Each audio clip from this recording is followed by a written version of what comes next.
اعلموا انما الحياة الدنيا لعب ولهو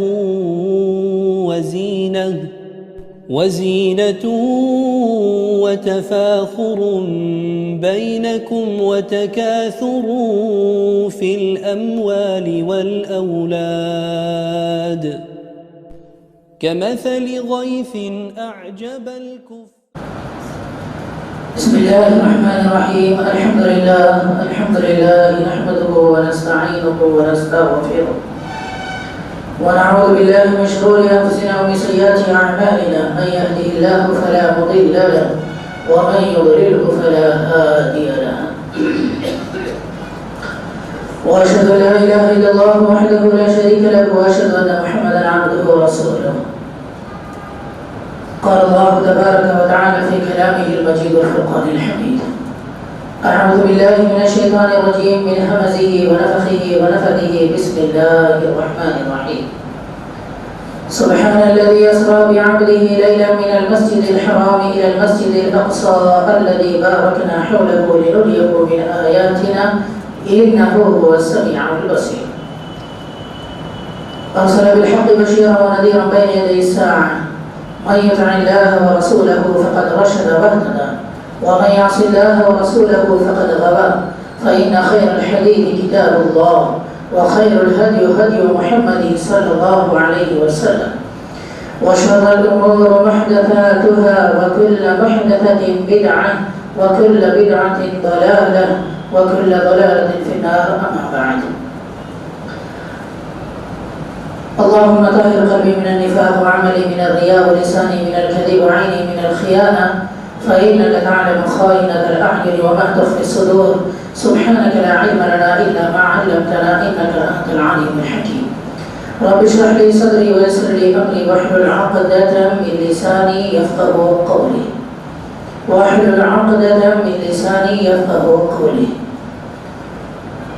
محترم حاضرین جمعہ دینی اور ملی بھائیوں، ہر قسم کی تعریف، تسبیح، تحمید، بزرگی اور بڑائی اللہ رب العالمین کے لیے لائق اور زیبا ہے، جس کی جتنی بھی تعریف کی جائے کم ہے۔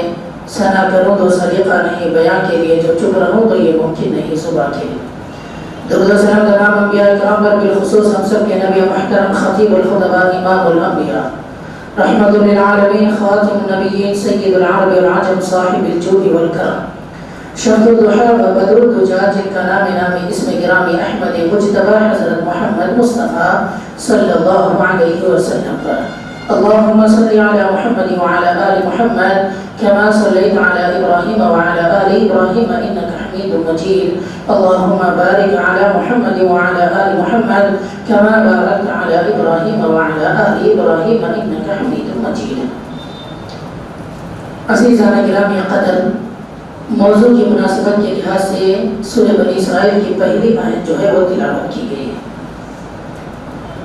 سورہ بنی اسرائیل کی پہلی آیت اور آیت نمبر 60 میں اللہ تبارک و تعالی واقعہ معراج کے تعلق سے بیان کیے ہیں۔ واقعہ معراج کے تعلق سے بنی اسرائیل کی پہلی آیت میں یہ کہا گیا ہے کہ پاک ہے وہ اللہ جس نے اپنے بندے محمد رسول اللہ صلی اللہ علیہ وسلم کو مسجد حرام سے مسجد اقصی کی طرف لے کر گیا تاکہ جو ہے اللہ تبارک و تعالیٰ اپنے انہیں بڑی بڑی نشانیاں دکھائیں۔ بے شک اللہ تبارک و تعالیٰ بڑا ہی سننے والا اور دیکھنے والا ہے۔ آیت نمبر 60 کے اندر کہا گیا وَمَا جَعَلْنَا الرُّؤْيَا الَّتِي أَرَيْنَاكَ إِلَّا فِتْنَةً لِلنَّاسِ۔ اس عینی رؤیت، اس عینی مشاہدہ، اصل میں رؤیا کہتے ہیں خواب کو، چونکہ انبیاء کرام کا خواب بھی جو ہے وہ سچا ہوتا ہے۔ اس کے اوپر جو ہے تمام علماء کا، تمام محدثین اور مفسرین کا اتفاق ہے۔ سبھی اس بات کو سچ مانتے ہیں کہ انبیاء کرام کے جو خواب ہوتے ہیں وہ سچے ہوتے ہیں۔ یہ خواب نہیں بلکہ جسمانی اعتبار سے اللہ کے نبی کریم صلی اللہ علیہ وسلم کو لے جایا گیا اور آسمانوں کی سیر کرائی گئی، جنت اور جہنم بھی دکھائی گئی اور مزید تحفے اللہ کے نبی کریم صلی اللہ علیہ وسلم کو عطا کیے گئے۔ یہ واقعہ معراج کئی سارے لوگوں کے لیے فتنے کا سبب بن گیا، آزمائش کا سبب بن گیا۔ کئی لوگوں نے اس واقعے کو سننے کے بعد بھی انکار کر دیا، اپنی عقل لڑاتے ہوئے ایسے کیسے ہو سکتا ہے، مہینوں کا سفر رات کے کچھ حصے میں کیسے طے ہو سکتا ہے؟ اور سفر زمینی سفر ہی نہیں بلکہ آسمانوں کی سیر کر کے آ جانا یہ کوئی معمولی بات نہیں ہے۔ کئی لوگوں نے اس واقعے کا رد کیا، انکار کر دیا، آزمائش کے اندر پڑ گئے، اپنے ایمان کو جوخم میں ڈال دیے۔ اور تصدیق کرنے والے سیدنا ابو بکر صدیق رضی اللہ عنہ، انہوں نے کہا کہ اگر واقعی اللہ کے نبی کریم صلی اللہ علیہ وسلم کہہ رہے ہیں تو بالکل سچ کہہ رہے ہیں، میں اس واقعے کی تصدیق کرتا ہوں۔ تو لوگوں کے لیے فتنے کا سبب بن گیا۔ وَالشَّجَرَةَ الْمَلْعُونَةَ فِي الْقُرْآنِ، اور ایک ایسے درخت کا بھی ذکر ہے جس کو کھانے والے بڑے ملعون ہیں اور بڑے بدبخت ہیں۔ وہ کون سا شجر ہے؟ وہ شجر زقوم ہے۔ ان شجرۃ الزقوم طعام الاسیم، زقوم کا درخت ہے جو کہ جہنمیوں کا کھانا ہے۔ ان دونوں آیتوں کے اندر اللہ تبارک و تعالیٰ واقعہ معراج کے تعلق سے بیان کیے۔ واقعہ معراج بھلے ہی تاریخ کے اندر اختلاف ضرور ہے کہ کب ہوا، لیکن واقعہ اپنی جگہ پر بالکل صحیح ہے۔ عظیم معجزہ ہے ہمارے نبی جناب محمد رسول اللہ صلی اللہ علیہ وسلم کا۔ اور جو ہے اس واقعے کے اندر ہمارے لیے کئی سارے اسباق موجود ہیں، کئی سارے اسباق موجود ہیں۔ تو آج جو موضوع آپ حضرات کے سامنے رکھا جا رہا ہے، یہ واقعہ معراج مکمل شروع سے آخر تک بیان کرنا یہ نہیں ہے، بلکہ واقعہ معراج سے 3 پیغامات آپ کے سامنے رکھنا چاہتا ہوں حالات کی مناسبت کے لحاظ سے۔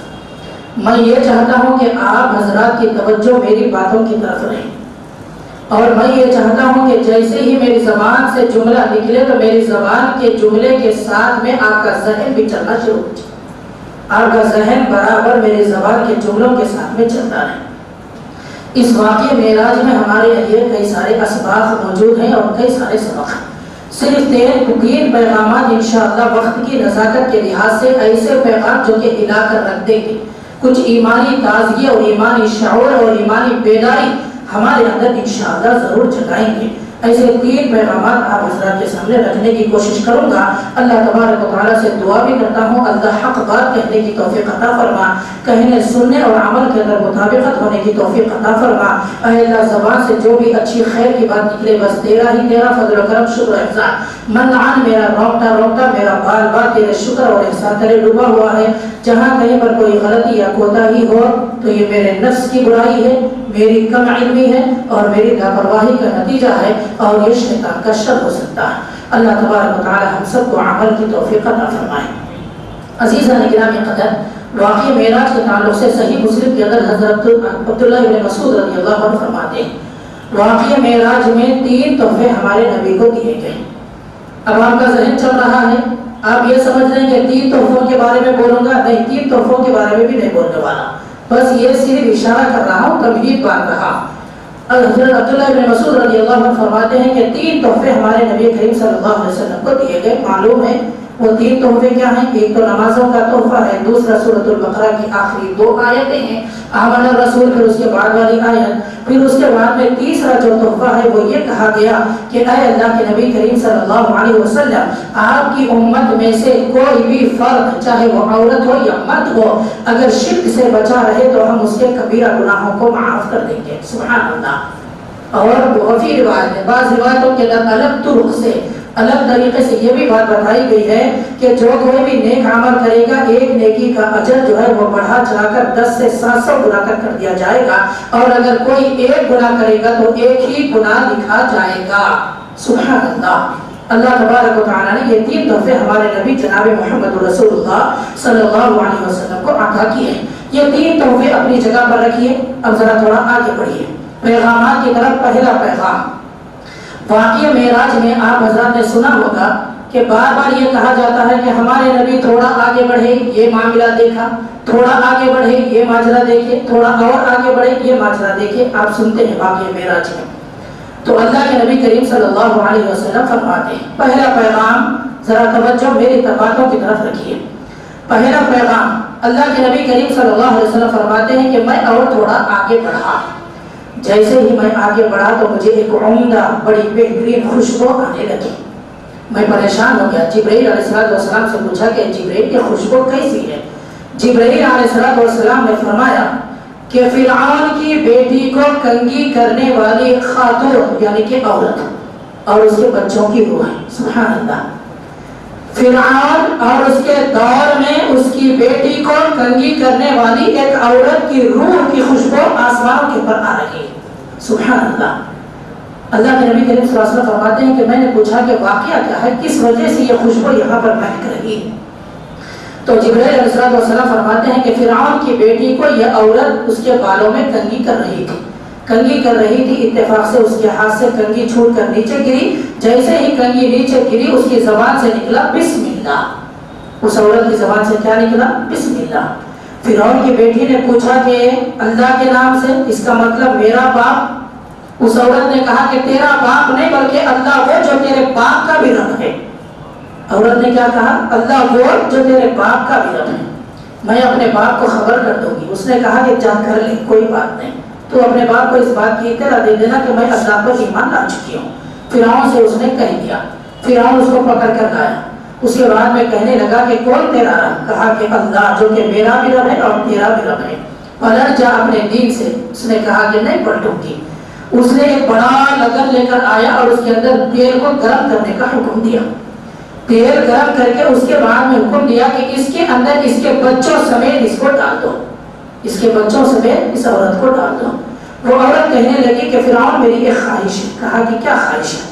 کہا کہ جب میں اور میرے بچے مر جائیں تو ہماری ہڈیوں کو ایک کپڑے میں لپیٹنا، میرے بچوں کی ہڈیوں کو اور میری ہڈیوں کو ایک کپڑے میں لپیٹ کر ہم سب کو ایک ہی قبر کے اندر تو دفن کر دینا۔ اس نے کہا کہ ٹھیک ہے۔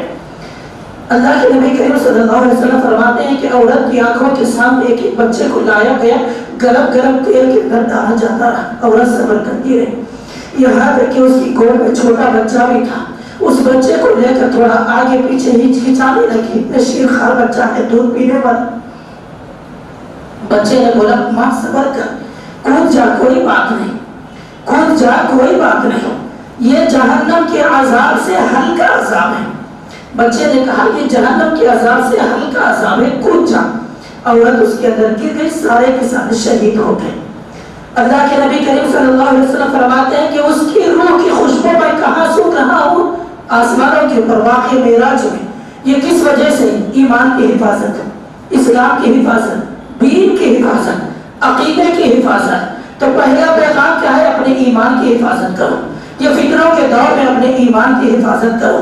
اللہ کے نبی فرماتے ہیں لا تشرک باللہ، اللہ کی ذات میں کسی کو شریک نہ کرنا، یہاں تک کہ وَلَوْ حُرِّقْتَ أَوْ قُطِّعْتَ، تجھے قتل کر دیا جائے، تیرے جسم کے تکہ بوٹی بھی اگر اڑا دیے جائیں، قتل ہو جانا، تکہ بوٹی ہو جانا گوارا کر لینا، لیکن اللہ کی ذات میں کسی کو شریک نہ کرنا۔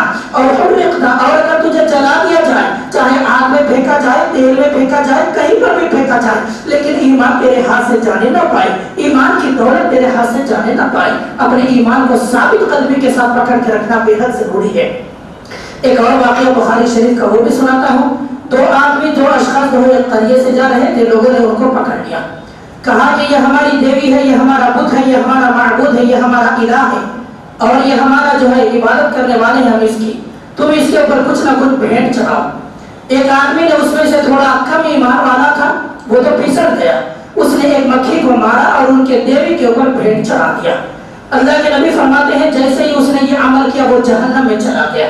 لیکن دوسرا آدمی جو تھا اس نے کہا کہ بڑا جانور ذبح کرنا تو دور کی بات، میں ایک مکھی بھی نہیں ماروں گا، تمہارے معبود کے اوپر میں ہرگز بھی بھیٹ نہیں چڑھاؤں گا، میرا ایمان ہی نہیں اس کے اوپر، تو میں اس کے اوپر کیوں بھیٹ چڑھاؤں، میں اس کے نام کی قربانی کیوں دوں، میں اس کے نام کی بلی کیوں دوں۔ لوگوں نے اسے پکڑ کر مار دیا۔ اللہ کے نبی نے فرمایا کہ وہ جنت میں چلا گیا۔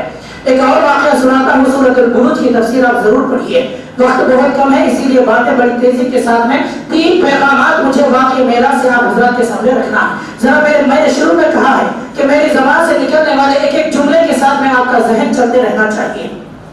اصحاب الاخدود سورہ بروج کی تفسیر کے اندر اللہ کے نبی صلی اللہ علیہ وسلم اس کے شان نزول میں فرماتے ہیں کہ پہلے زمانے میں حضرت سہیل رضی اللہ عنہ اس حدیث کے راوی ہیں اور صحیح مسلم کی حدیث ہے، فرماتے ہیں کہ پہلے زمانے میں ایک بادشاہ تھا، اس کا ایک جادوگر تھا، جادوگر بوڑھا ہونے لگا تو اس کو اپنے موت کی فکر ہوئی۔ اس نے بادشاہ سے کہا کہ ایک ذہین و فطین، بڑا عقل مند، بڑا ہوشیار ایک نوجوان لڑکا تم میرے پاس بھیج دینا تاکہ میں جادو کے کرتب اس کو سکھا دوں۔ وہ لڑکا ایک لڑکی کو متعین کر دیا گیا، بادشاہ نے ایک لڑکے کو اسے دے دیا۔ وہ لڑکا روزانہ اپنے گھر سے نکلتا، جادوگر کے پاس جاتا، جادو کے کرتب سحر وغیرہ جو کچھ بھی تھا وہ سیکھتا جاتا.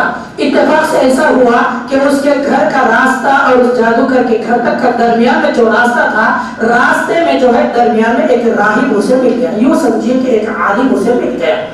لڑکا جاتے جاتے راہب کے پاس تھوڑی دیر بیٹھنے لگا. عالم کے پاس جادو کی تعلیم کچھ اور ہے، عالم کی تعلیم کچھ اور ہے. اتفاق سے دیر ہونے لگی. جادوگر پوچھنے لگا کیا بات ہے، آج کل تو دیر سے آ رہا ہے. اس لڑکے نے راہب سے کہا کہ ایسی ایسی بات ہے.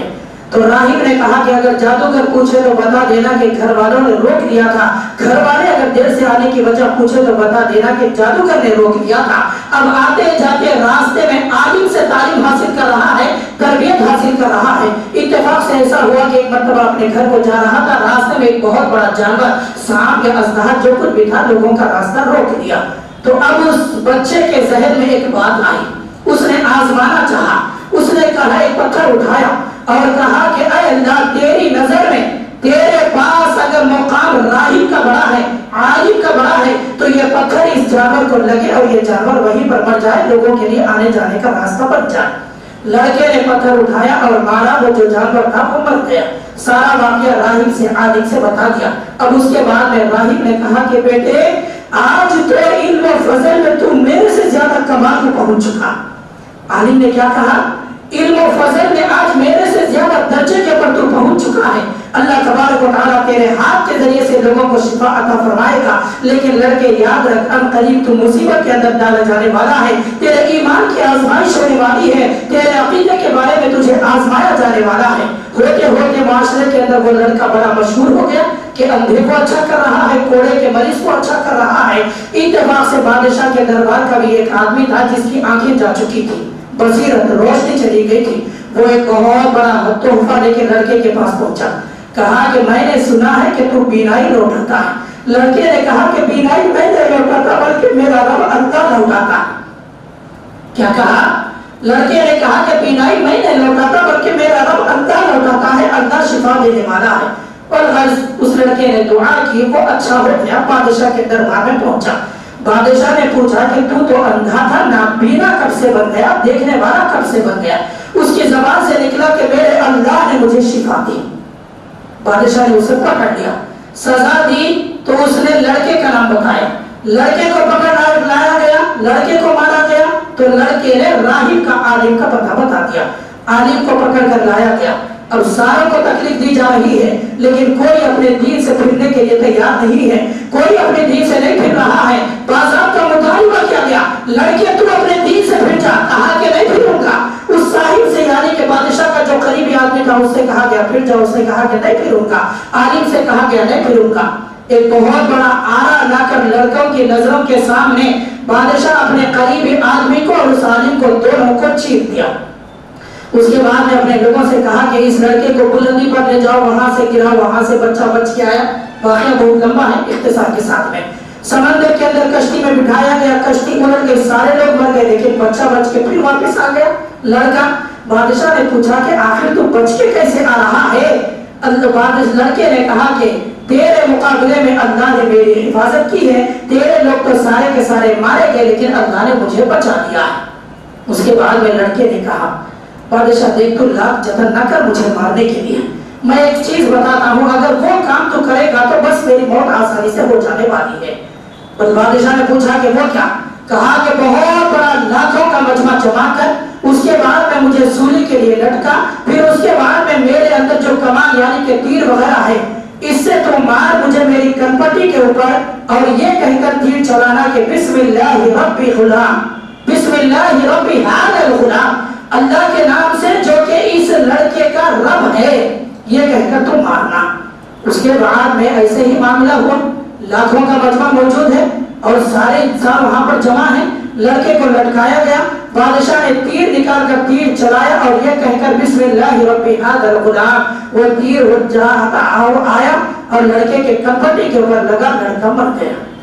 لڑکا مر تو گیا لیکن اثر کیا ہوا؟ دیکھنے والے سارے کے سارے پکار اٹھے کہ ہم بھی اس لڑکے کے رب پر ایمان لاتے. مجمع کتنا تھا؟ لاکھوں کا مجمع. ان سارے لوگوں کے سامنے جب لڑکا مرا تو لوگوں کی زبان سے نکلا کہ ہم سارے کے سارے اس لڑکے کے رب پر ایمان لاتے ہیں. جب بادشاہ نے دیکھا اور لوگوں نے کہا کہ بادشاہ تو کچھ اور ہی سمجھ رہا تھا، یہ معاملہ تو الٹا ہو گیا، تو جس چیز سے لوگوں کو روک رہا تھا آج وہ ڈر تو پورا ہو گیا، لوگ تو اسلام قبول کر گئے۔ اب اس نے بڑا خندق تیار کیا، وَالسَّمَاءِ ذَاتِ الْبُرُوجِ وَالْيَوْمِ الْمَوْعُودِ وَشَاهِدٍ وَمَشْهُودٍ قُتِلَ أَصْحَابُ الْأُخْدُودِ النَّارِ ذَاتِ الْوَقُودِ۔ یہ سورہ بروج کی تفسیر ہے۔ خندق لگایا گیا، لوگوں کو ڈالا جاتا گیا، لوگ آتے گئے، اس کے اندر کودتے گئے، لیکن ایمان سے نہیں پھرنے لگے، اس پھر فتن دور کے اندر ایمان سے نہیں پھرا۔ یہاں تک کہ تفسیر کے اندر بات ملتی ہے، ایک عورت آئی جس کے گود میں چھوٹا سا بچہ تھا، ماں تھوڑا آگے پیچھے ہوئی تو بچے نے بولا کہ اس پہ صبر کر میری ماں، یہ حق ہے، بے شک تو حق پر ہے، اس کے اندر کود جا۔ عزیزان گرامی قدر، واقعہ معراج کا پہلا سبق جو ہم کو ملتا ہے، پہلا پیغام، اس پر فتن دور کے اندر اپنے ایمان کی حفاظت کرنا، نہ صرف اپنے بلکہ اپنی بھی اور اپنے بچوں کی بھی ایمان کی حفاظت کرنا، اپنے بچوں کی اور اپنے بچیوں کی بہترین انداز میں تربیت کرنا۔ ذرا غور کریں، اس راہب نے، اس عالم نے کس انداز میں لڑکے کی تربیت کی ہوگی؟ تو آج کے اس پر فتن دور میں، جبکہ ہمارے نبی صلی اللہ علیہ وسلم نے فرمایا کہ وقت ایسا آئے گا اور اتنے فتنے رونما ہوں گے کہ اسلام کے اوپر، دین کے اوپر، سنتوں کے اوپر عمل کرنا ایسے ہوگا جیسے کہ کوئی آدمی اپنے ہاتھ میں انگارہ پکڑا ہوا ہے۔ اس قدر پر فتن دور رہے گا۔ بچوں کو بگڑنے سے بچائیں، ان کو اسلام کی، ایمان کی اہمیت بتائیں۔ کالج کو جا رہے ہیں، اسکول کو جا رہے ہیں، باہر نکل رہے ہیں، جاب پہ جا رہے ہیں، ملازمت پہ جا رہے ہیں، تو کہیں ان کا ایمان ڈگمگا نہ جائے، وہ غلط راستے پر نہ جائیں، وہ غلط روش کی طرف نہ جائیں اور غلط صحبت اختیار نہ کریں۔ ایسی صحبت، ایسے فتنے اور ایسی شکلیں جو کہ ان کے ایمان کے اوپر حملہ کر بیٹھے، ان کو کہیں ایمان سے ہاتھ دھونا بیٹھے، ایسے فتنوں کے اندر، ایسے چکروں کے اندر کہیں ہمارے بچے نہ پڑ جائیں۔ ان کے ایمان کی حفاظت کریں، ان کے ایمان کی حفاظت کی فکر کریں، ان کے لیے اسباب بہترین مؤخر کریں اور میسر کریں۔ ہم اپنے بھی ایمان کی اور اپنے بچوں کے ایمان کی بھی حفاظت کریں، نہ صرف بچے لڑکوں کی بلکہ لڑکیوں کی بھی۔ آج دیکھیے کیا ہو رہا ہے، کئی ساری لڑکیاں مرتد ہو رہی ہیں، غیروں کی صحبت اختیار کر کے، غیر مسلموں کے جو ہے یعنی کہ چکر کے اندر پھنس کر، غیر مسلم لڑکوں کے ساتھ مل کر اپنے ایمان کو، اپنے اسلام کو، اپنے قوم کو اور اپنے لباس کو داؤ پر لگا رہے ہیں۔ برقع پوش لڑکی ایک غیر مسلم لڑکے کے ساتھ میں، نہ اسے برقعے کی فکر ہے، نہ اسے اپنے اسلام کی فکر ہے، نہ اسے اپنے دین کی فکر ہے، نہ اسے اپنے خاندان کی فکر ہے، نہ اسے اپنے قوم کی فکر ہے۔ وہ برقعے کو بدنام کر رہی ہے جو کہ مسلمانوں کی پہچان ہے، وہ اپنے دین اسلام کو بدنام کر رہی ہے، اپنے خاندان کو اور اپنے قوم کو بدنام کر رہی ہے۔ تو ماں باپ بھی ایسے کیسے بالکل بے فکر ہو چکے ہیں کہ ہمارے بچے کہاں جا رہے، کیا کر رہے، یہ فکر ہی نہیں ہے۔ ایسے کیسے غیر ذمہ دار والدین بن چکے ہیں، ایسے کیسے غیر ذمہ دار۔ اس پرفتن دور کے اندر حالات اتنے خراب ہیں تو ایسی کیسی یعنی کہ لاپرواہی اور غفلت کی نیند سو رہے ہیں کہ ہمارے بچے کیا کر رہے ہیں، کدھر جا رہے ہیں، کیا کس کی صحبت اختیار کر رہے ہیں، کون سا راستہ، کون سے شبہات کے اندر اور کون سے وسوسوں کے اندر ہمارے بچے پھنسے ہوئے ہیں، یہ والدین کو فکر ہی نہیں۔ میری بیٹی کہاں جا رہی ہے، میری بہن کہاں جا رہی ہے، ہماری بچیاں کہاں پر جا رہی ہے، یہ فکر ہی نہیں والدین کو۔ حالات اتنے خراب ہونے کے باوجود بھی ارے اسلام کی اہمیت نہیں ہے اسی لیے تو مرتد ہو رہی ہے، ایمان کی اہمیت نہیں ہے اسی لیے تو مرتد ہو رہی ہے۔ اس زمانے میں لوگ جو ہے ذرا غور کریں، اس عورت نے کیسے چھلانگ لگا دی آگ کے اندر، اس لڑکے نے کیسے اپنی جان کی قربانی دے دی دین اسلام کی خاطر، ایمان کی خاطر، عقیدے کی خاطر۔ لیکن آج اللہ کے نبی کریم صلی اللہ علیہ وسلم فرماتے ہیں معمولی چیزوں کی خاطر ایمان کا سودا کیا جائے گا، فکر ہی نہیں ہے، تھوڑی سی دنیا کی خاطر ایمان کو بیچ دیا جائے گا۔ اور اس قدر فتنے رونما ہوں گے، صبح کو مومن ہوگا تو شام میں کافر ہوگا، شام میں کافر ہوگا تو صبح میں مومن ہوگا۔ کیسے ذرا غور کریں، کیسے؟ اللہ کے نبی کریم صلی اللہ علیہ وسلم فرماتے ہیں کہ ایمان کوئی ٹھوس چیز نہیں ہے، کوئی پتھر کی مانند نہیں ہے۔ ایمان کیسے رہتا ہے؟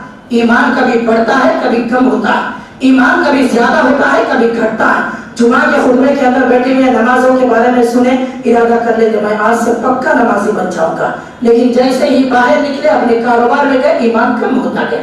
وہ جو لیول تیرا جمعہ کے خطبے کے اندر تھا وہ گھٹ گیا، کیوں؟ اب تو دنیا داری کی طرف گیا۔ یہ ایمان بڑھتا بھی ہے، ایمان گھٹتا بھی ہے۔ اللہ کے نبی نے فرمایا نیکیوں کے ذریعے سے ایمان بڑھتا ہے، برائیوں سے ایمان گھٹتا ہے. بڑی بہترین مثال دوں گا, ذرا توجہ کے ساتھ میں سننا. کہا کہ نیکیوں سے ایمان بڑھتا ہے, برائیوں سے ایمان گھٹتا ہے. اپنے آپ کو, اپنے نفس کو, اپنے مزاج کو, اپنی طبیعت کو نیکیوں کا عادی بنائیں, برائیوں سے اجتناب اور پرہیز کریں, اپنے ایمان کی حفاظت کریں. اللہ کے نبی علیہ السلام فرماتے ہیں جب ایک شرابی آدمی شراب پیتا ہے مسلمان ہونے کے باوجود ایمان اس کے دل میں نہیں رہتا, کوئی زنا کرتا ہے ایمان اس کے دل میں نہیں رہتا, کوئی چوری کرتا ہے ایمان اس کے دل میں نہیں رہتا, کوئی دھوکہ دیتا ہے ایمان اس کے دل میں نہیں رہتا. ارے اگر تیرے دل میں واقعی ایمان ہے تو شراب نہیں پیے گا, تو زنا نہیں کرے گا, تو چوری نہیں کرے گا, تو دھوکہ نہیں دے گا. تجھے ایمان ہے تو تیرا ایمان اندر سے یہ کہے گا اللہ دیکھ رہا ہے, اللہ کا قیامت کے دن حساب لے گا. ایسا کیسا ایمان تیرا ہے کہ تو ایمان کا دعویٰ کرتے ہوئے بھی شراب پی رہا ہے, زنا کر رہا ہے, تیرا ایمان کیوں تجھے اس گناہ سے نہیں روک رہا ہے؟ یا ایھا الذین آمنوا آمنوا باللہ, یہ پہلا پیغام. اے لوگوں جو ایمان لائے ہو پھر سے ایمان لاؤ. کیا مطلب ہے؟ ایمان کے اوپر ثابت قدمی اختیار کرو, اپنے ایمان کی تجدید کرو, اپنے ایمان کو تازہ کرو.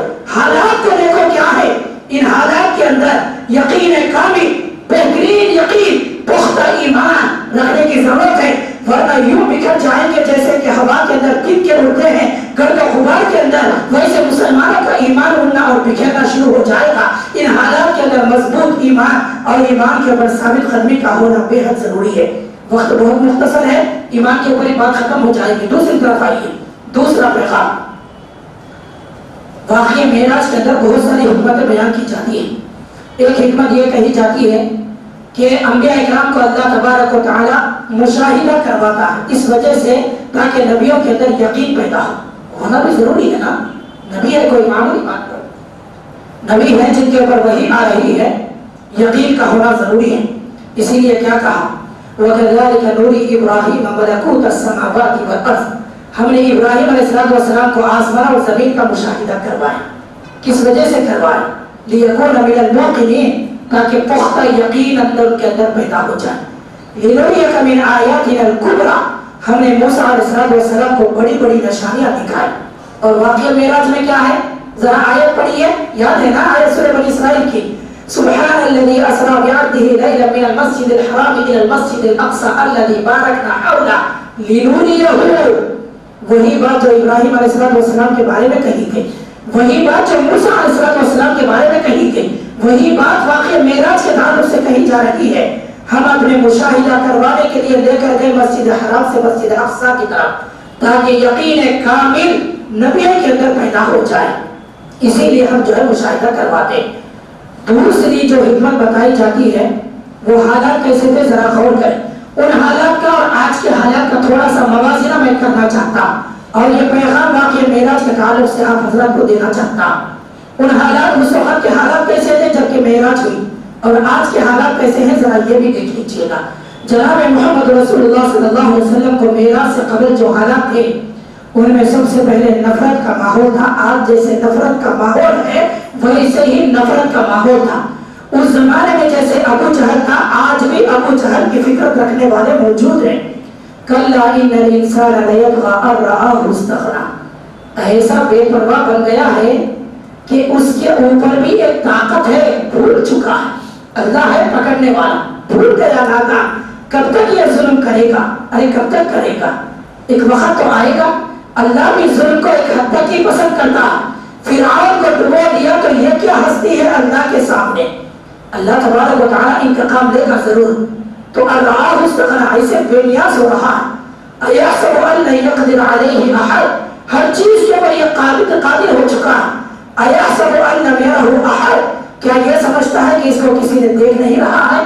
نفرت کیسی تھی, ستانا, مارنا, تکلیف دینا, جانور کھینچ لینا وغیرہ وغیرہ. آپ تو حالات جانتے ہیں. ایک چیز یہ ہو گئی, اس وقت میں جیسے نفرت کا ماحول تھا آج بھی ویسے ہی نفرت کا ماحول. موازنہ تقابل کر کے بتا رہا ہوں میں آپ کو. دوسری چیز بائیکاٹ, سماجی بائیکاٹ اس وقت میں بھی ہوا اور آج بھی ہو رہا. مسلمانوں سماجی بائیکاٹ آج بھی ہو رہا ہے. شیب ابی طالب کے اندر 3 سال ہمارے نبی رہے, پورا خاندان رہا. جس وقت میں مکے والوں نے نکال دیا قریش خاندان وہ سارا کا سارا شیب ابی طالب گھاٹی کے اندر جا کر رہے. کھانے کے لیے کھانا نہیں تھا, پینے کے لیے پانی نہیں تھا, چھوٹے چھوٹے بچے پینا چاہتے, ارے دودھ پینے والے بچے تڑپ جاتے. ماں کچھ نہیں کھائے گی تو دودھ کہاں سے آئے گا. یہ دور ہمارے نبی کے پر گزرا ہے. آج ویسے ہی سماجی بائیکاٹ مسلمانوں کے لیے ہو رہا. ایک تنظیم کے لیڈر نے بڑی بہترین بات کہی. وہ تنظیم کا نام ہے نام لوں گا, نہ میں وہ صاحب کا نام لوں گا, کیونکہ یہ فیس بک پر لائیو بیان چل رہا ہے. جانتے ہیں آپ حضرات, فیس بک پر لائیو بیان چل رہا ہے اور یہ بات دور تک بھی پہنچنے والی ہے. ان صاحب نے کہا تنظیم کون سی ہے, نام نہیں, اور کل صاحب نے کہا نام نہیں. انہوں نے کہا کہ عنقریب مسلمانوں کے اوپر 3 قسم کے حالات آئیں گے, وہ حالات آ جائیں. انہوں نے کہا کہ پہلا تو پلان یہ بنے گا کہ اسکیم نکالے جائیں گے, یہ کہا جائے گا کہ یہ جو بل ہے سب کے لیے, لیکن جب عمل میں لایا جائے گا صرف مسلمان زد میں آئیں گے. UCC بل کہا جاتا ہے سب کے لیے, لیکن زد میں کون آ رہے ہیں. بل پاس ہوا کہ نہیں پاس ہوا, حالات دیکھیے آپ. سماجی بائیکاٹ, اتنا بائیکاٹ, ارے آپ یقین نہیں مانتے, گھر کرائے پہ جانے کے لیے دیکھیں تو کرائے کے لیے گھر نہیں مل رہا. مسلمان ہیں آپ, گھر کرائے کے لیے نہیں ملتا آپ کے لیے. یہ سماجی بائیکاٹ ہے. آپ یہاں پر کاروبار نہیں کر سکتے, یہ سماجی بائیکاٹ ہے. یہ وینچر میں آپ کو پلاٹ نہیں ملتا, یہ سماجی بائیکاٹ ہے. آپ یہاں پر دکان نہیں لگا سکتے, یہ سماجی بائیکاٹ ہے. کیا یہ سماجی بائیکاٹ نہیں ہوتا؟ پھر کس کو سمجھ رہے ہیں آپ سماجی بائیکاٹ؟ ارے یہی تو سماجی بائیکاٹ ہے. یہ UCC بل وغیرہ پاس کر کے صاحب نے کہا کہ پہلے تو بل ایسے پاس کیے جائیں گے مسلمان اس کی زد میں آئیں گے. دوسرا, جو کوئی بھی مسلمانوں کے فیور میں بولے گا ان کو اندر کر دیا جائے گا یا پھر ان کے گھروں کے اوپر رائڈ کرائی جائے گی. تیسرا یہ کہا کہ فزیکلی مسلمانوں گھٹ رہو, مضبوط رہو. صرف یہ مندیاں بریانیاں کھا کے غصے میں پالنا ہے. کس کے لیے؟ اپنی قوم و ملت کے لیے. جگر رکھو اپنے سینے کے اندر, اپنے اندر ہمت پیدا کرو, عزم پیدا کرو. فزیکلی لڑنے کے لیے تیار ہو جاؤ, فزیکلی لڑنے کے لیے تیار ہو جاؤ. حالات ابھی قریب ہے, پورے ملک میں ایک ساتھ نہیں ہونے والا ہے. بستی بستی ہوگا, قریہ قریہ ہوگا, دیہات دیہات ہوگا, لیکن یاد رکھنا یہ حالات ضرور ہوں گے. فزیکلی اپنے آپ کو گھٹ رکھو وغیرہ وغیرہ.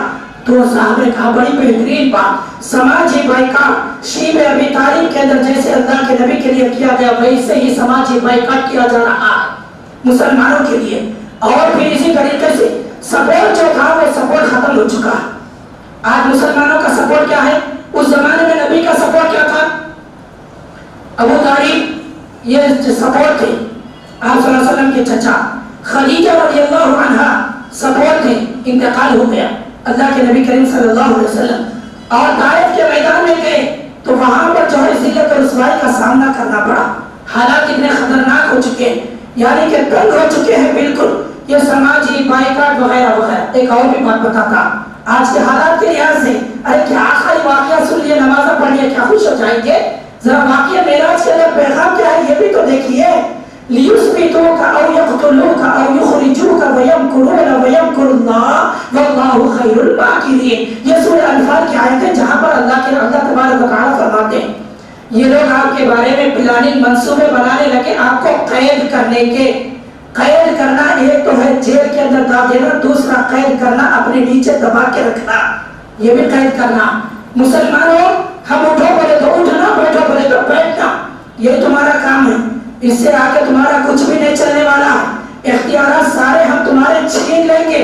تم برائے نام رہنا تو رہنا, صرف نام کے رہنا, کام کے نہیں رہنا. لیُثْبِتُوكَ قید کر لیں گے, اور یخرجوکا نکال دیں گے, وطن سے خارج کر دیں گے, یقتلوکا قتل کر دیں گے, نہ تو جان سے مار دیں گے. مدارس کے اوپر بلڈوزر چلا کے گرا دیا گیا. بڑا عالیشان بہترین مدرسہ, کیا بہترین مدرسہ, گلی گرایا گیا. ارے کیا ہے میرے بھائی, گل گرایا گیا, مساجد شہید ہو رہی ہے. لیُثْبِتُوكَ أَوْ يَقْتُلُوكَ أَوْ يُخْرِجُوكَ وَيَمْكُرُونَ وَيَمْكُرُ اللَّهُ. وہ لوگ اپنی چال چل رہے تھے, اللہ اپنی چال چل رہا تھا. وَاللَّهُ خَيْرُ الْمَاكِرِينَ. تمام چالوں کے اندر بہترین چال چلنے والا اللہ رب العالمین. جب حالات اتنے خطرناک ہو گئے تو ہوا کیا, ذرا سنیے دوسرا پیغام ہے. حالات اتنے زیادہ خطرناک ہو گئے, ہر طرف غم ہی غم. اللہ کے نبی کریم صلی اللہ علیہ وسلم, اللہ تبارک و تعالیٰ نے فرمایا کہ زمین والے اگر آپ سے بدسلوکی کر رہے ہیں تو رنج زدہ نہ ہوئیے گا، غم زدہ نہ ہوئیے گا۔ آسمانی جو اہل ہیں، آسمانی مخلوق آپ کا استقبال کرنے کے لیے تیار ہے۔ جبرائیل علیہ السلام آئے، اٹھا کر لے کر کے یوں جیسے کہ خواب میں کبھی ادھر ہو رہے کبھی ادھر ہو رہے، دیکھتے نا خواب آتے، کبھی یہ پہاڑ سے وہ پہاڑ میں، کبھی سامنے نہر، یوں ہوا کے اندر اڑ رہے ہیں۔ سیدنا جبرائیل علیہ السلام آئے جناب محمد رسول اللہ صلی اللہ علیہ وسلم کو لے کر کے پہلا آسمان کون؟ پوچھا گیا کہ محمد سلام کی ہو آپ کے اوپر، کیا بہترین ہستی ہے۔ ارے کیا زمین والوں نے جب ذلت و رسوائی کا سامنا ہوا، زمین والے نے بدسلوکی کی، آسمان والے استقبال کر رہے ہیں، اتنا قریب ہو گئے۔ جبرائیل علیہ السلام نے فرمایا کہ یہیں تک میری حد ہے، اب اس کے آگے میں نہیں بڑھ سکتا، آپ جائیے۔ اللہ کے نبی کریم صلی اللہ علیہ وسلم آگے بڑھے۔ تیسرا پیغام، ان حالات کے اندر سے باہر نکلنے کے لیے نمازوں کی پابندی کرو۔ استعینوا بالصبر والصلاۃ، صبر اور نماز کے ذریعے سے اللہ کی مدد طلب کرو۔ ان الصلاۃ تنہی عن الفحشاء والمنکر، آخر پیغام ذرا کان کھول کر سنیے گا اور اپنے ایمان کو تھوڑا سا چھپش دیجیے گا، ہدایت تھوڑا سا۔ مسلمان ہیں، اللہ نے فرمایا ان الصلاۃ تنہی عن الفحشاء والمنکر، بے شک نماز برائیوں سے روکتی ہے، نماز انقلاب پیدا کرتی ہے، شراب سے روکتی ہے، زنا سے روکتی ہے، بدکاری سے روکتی ہے۔ لیکن اگر کسی کی نماز اس سے نہ روکے تو پھر وہ نماز اس لیول کی نہیں ہے۔ تیری نماز کے اندر کمی ہے لیکن رب کے کلام کے اندر کوئی نقص نہیں ہے۔ رب کا کلام اپنی جگہ پر بالکل حق ہے۔ اللہ نے کہا کہ نماز برائیوں سے، فحش سے روکنے والی ہے، منکرات سے روکنے والی ہے، لیکن اگر نماز پڑھتے ہوئے بھی کوئی غلط حرکت کر رہا ہے تو اس کی نماز کے اندر خشوع و خضوع کی ضرورت ہے۔ وہ لیول کی نماز ہونا چاہیے، روزہ بھی ایسے ہونا چاہیے، عبادت بھی ایسے ہونا چاہیے۔ رمضان کا مہینہ بھی آنے والا ہے، تربیت کے لیے تیار ہو جائیے، اپنے آپ کا ٹرین رکھیے، روزوں کے لیے تیار ہو جائیے، اور انتظامیہ بھی تیار ہو رہی ہے۔ انشاءاللہ کل سے مسجد کا کام بھی شروع ہونے والا ہے، اللہ تبارک و تعالیٰ کی توفیق سے تھوڑا تیار کریے، ایسا عبادت کریے کہ جس کے ذریعے سے گناہوں سے بچ سکے، فحش اور منکرات سے بچ سکے۔ نمازوں کی پابندی، دو چار باتیں بتا کر انشاءاللہ اپنی بات کو ختم کرتا ہوں۔ میں یہ درخواست کرتا ہوں کہ ان باتوں کو بھی توجہ سے سنیے۔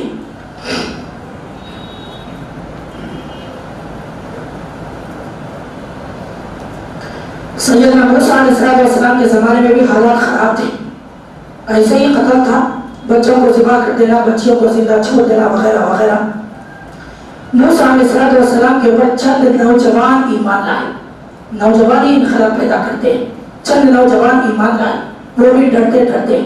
اس کے بعد میں موسیٰ علیہ السلام نے کہا اگر تم واقعی ایمان والے ہو تو اللہ کی ذات کے اوپر توکل کرو، بھروسہ رکھو، اللہ کی مدد آئے گی۔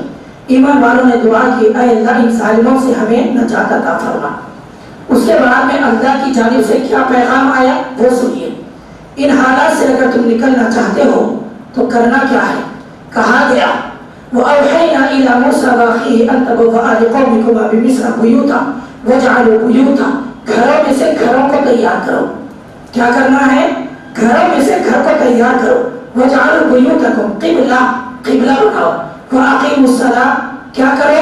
اذان ہوئے تو بھی نہ کھو جاؤ، یہ کہا گیا۔ اذان ہوئے تو بھی اپنے کاروبار میں رہو، اذان ہوئے تو بھی اپنے گھروں میں رہو۔ وَاجْعَلُوا بُيُوتَكُمْ قِبْلَةً وَأَقِيمُوا الصَّلَاةَ، نماز کو قائم کرو۔ قائم کرنا یہ نہیں ہوتا ظہر پڑھے تو عصر بھول گئے، مغرب پڑھے تو فجر گول ہو جا رہی ہے، قائم کرنا نہیں۔ یقین محکم عمل پیرا، محبت فاتح عالم، یہ علامہ اقبال رحمۃ اللہ علیہ کا شعر ہے۔ یقین محکم، پختہ یقین پیدا کرو، عمل پہ ہم، مسلسل نماز پڑھو، اس قدر نماز پڑھو تم مرے اگر ظہر اثر کے درمیان میں تو تمہارے نام اعمال میں ظہر کی نماز رہنا۔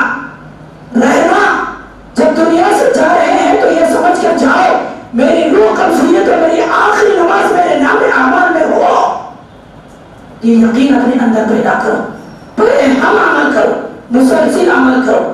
محبت فاتح عالم، کہا گیا کہ قبلۃ وَأَقِیمُوا الصَّلَاةَ، نمازوں کی پابندی کرو۔ وَبَشِّرِ الْمُؤْمِنِينَ، اب ایمان والوں کو بشارت سنا، اللہ کی مدد ضرور آئے گی۔ عزیزان گرامی قدر، نمازوں کی پابندی کرو، اپنے ایمان کی حفاظت کرو، نمازوں کا پڑھنا ایمان ہے. ہاں ایمان. دلیل بڑی موٹی دلیل دے, چھوٹی موٹی بھی نہیں, چھوٹی نہیں موٹی دلیل دے رہا ہوں آپ کو, ذرا توجہ کے ساتھ میں سنیے گا.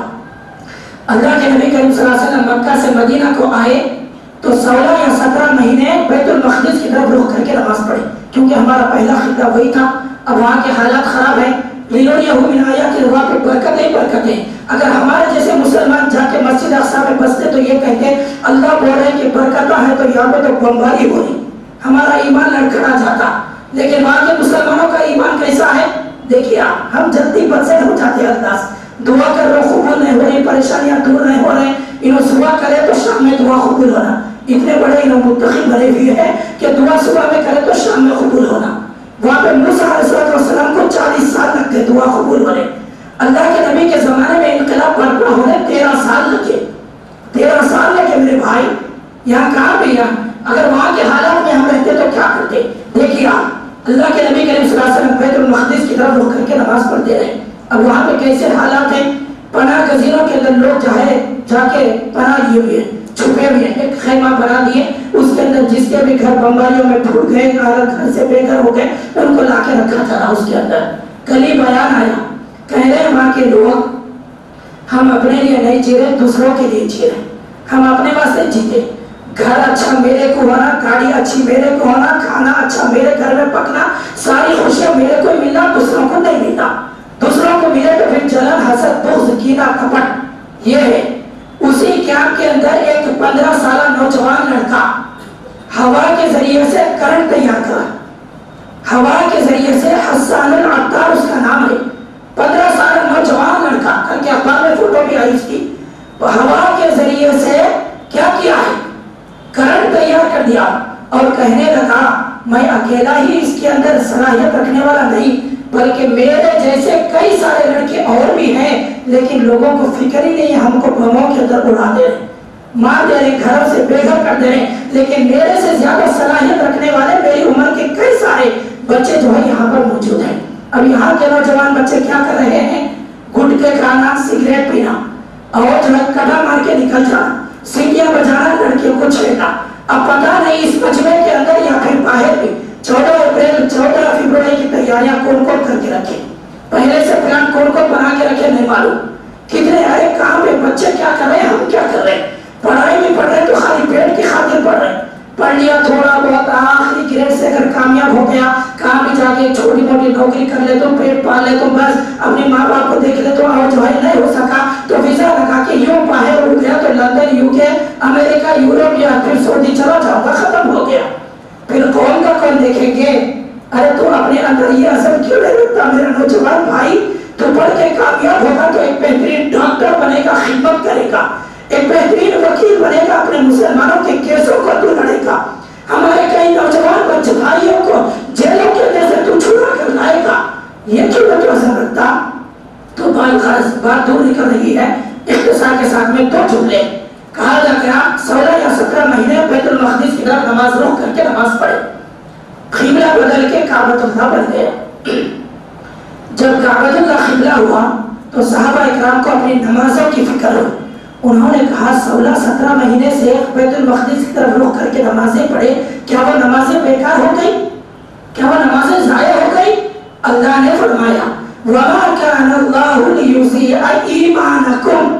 یہاں پہ نمازوں کو کیا کہا گیا, ایمان کہا گیا. ایمان, اللہ تمہارے ایمان کو ضائع نہیں کرے گا, یعنی کہ تمہاری نمازوں کو ضائع نہیں کرے گا.